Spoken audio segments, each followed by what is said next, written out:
Hello, folks. I'd love to keep it playing, but better not. Thursday, March 11th. I'm just getting going today, and it's been real windy, and so something's blown through the area. I don't know what I'm allergic to, but my eyes are bugging me this morning. It's like allergy sort of shit, you know. Anyway, just getting going here today, and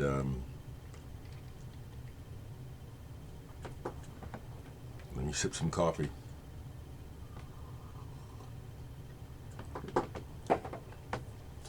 Lovely to get the feedback. I'm just getting back into rehearsing, trying to be realistic about the year. When it comes to bass playing, calluses on your fingers, they disappear really quickly, but they're really important for gigging because, playing bass is painful. For those of you that don't know, it's very painful. So you have to build up, and also dexterity. So I'm just getting going again.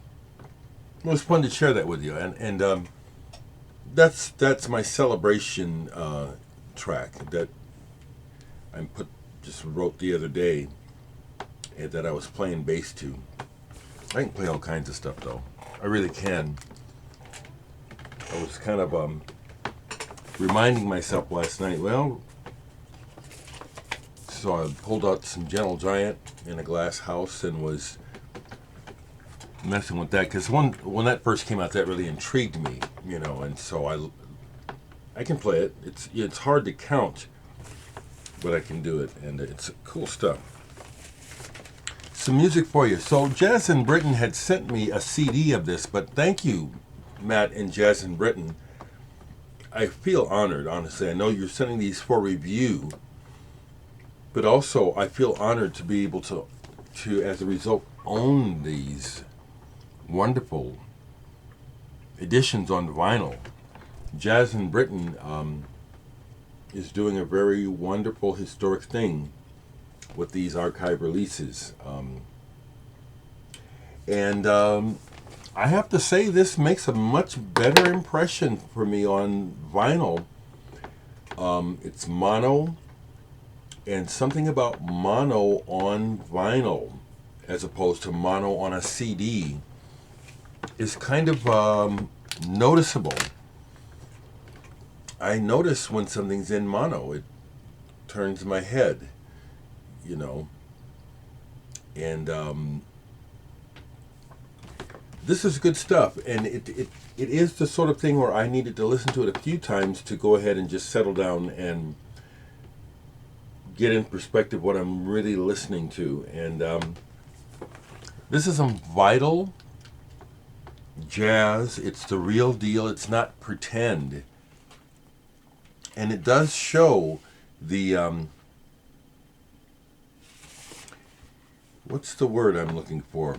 That this is a substantial playing by these folks. Jack Bruce, who we know from McCream and everything. Lynn Dobson, that name came to me first through Soft Machine. John Heisman, Coliseum. Henry Lauder, another mainstay of British jazz on trumpet. And this is the way to hear this, actually, is on vinyl.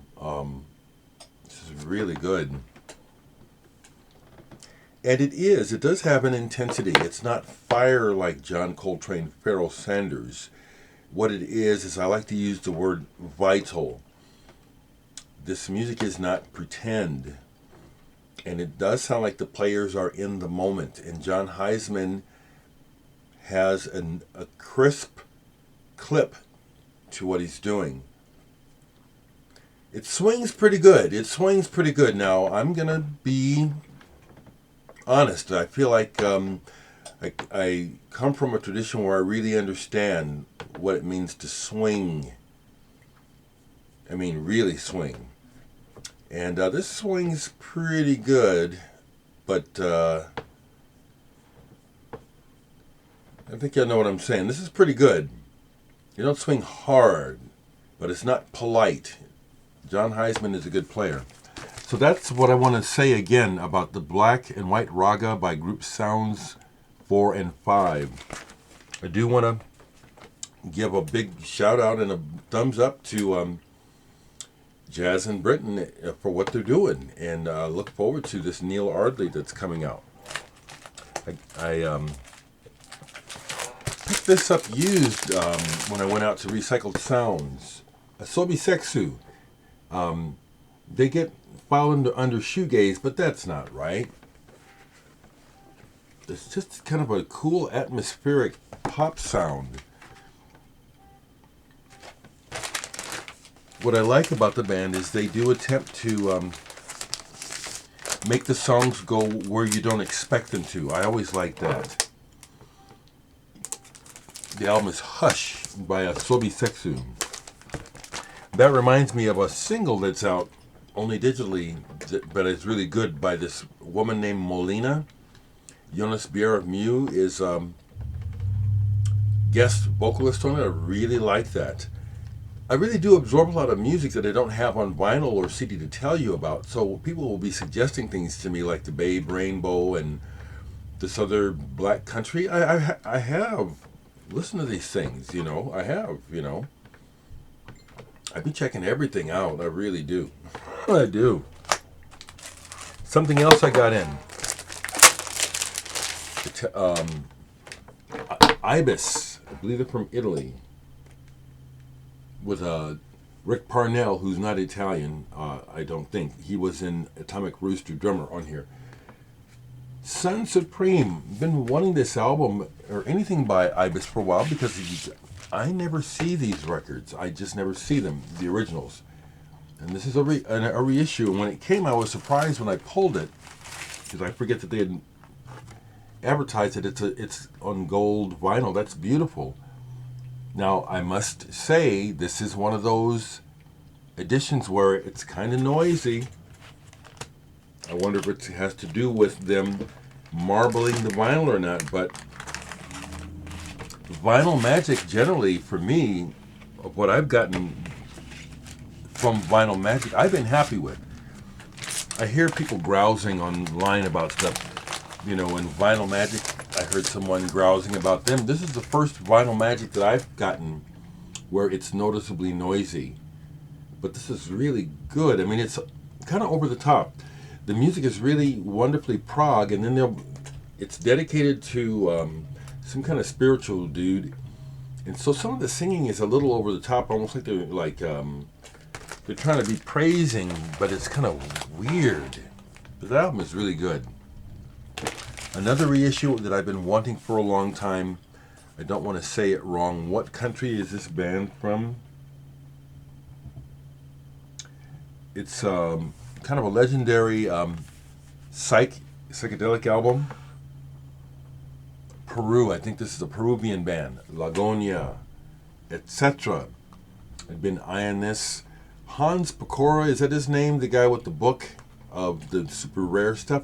I have one of the editions. I can't find it. I hate when I lose stuff like that in the house.